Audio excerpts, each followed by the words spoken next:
Good morning, fam, and happy Thursday to you. This is Dr. Tommy Pringle coming to you one more time with another work week inspirational and encouraging message for today. On yesterday, we talked about how Simon and Andrew were called into service and how Christ said he would make them fishers of men if they followed him.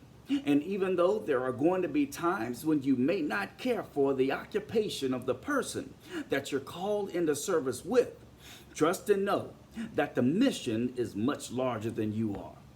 Today, we're going to continue forward with the theme of being called into service. And we'll be coming out of the book of 1 Samuel in chapter 16, focusing on verses 11 through 12, where it reads, "Then Samuel said to Jesse, 'Are all of your sons here?' And he said, 'There remains yet the youngest, but behold, he is keeping the sheep.' And Samuel said to Jesse, 'Send and get them, for we will not sit down till he comes here.' And he sent and brought him in.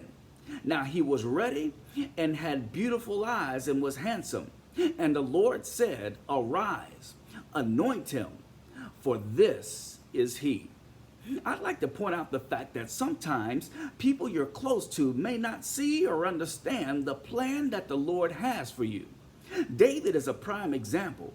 His own family overlooked the fact that he might be the one that the Lord called to service to be the future king of Israel. But because of his stature, his position, and his age, he was overlooked. You never know when the Lord is going to call you into service. But it's not about your position that you hold at your company or community. It's not about how much money you may have in the bank that determines how the Lord will use you. And it's not about how good you look. The Lord could care less about the physical attributes and characteristics of a person that he's calling into service. But remember that he calls the imperfect and the flaws to perform a perfect work. But he looks at the heart and how that person will serve if given the opportunity to do so.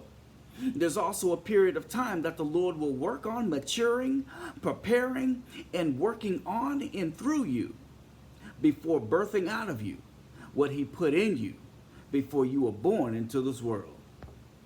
So don't get caught up on physical limitations, because the Lord has no limitations.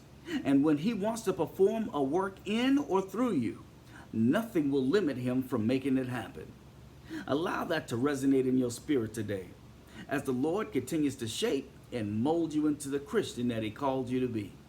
I love you with the love of the Lord. Be blessed this week.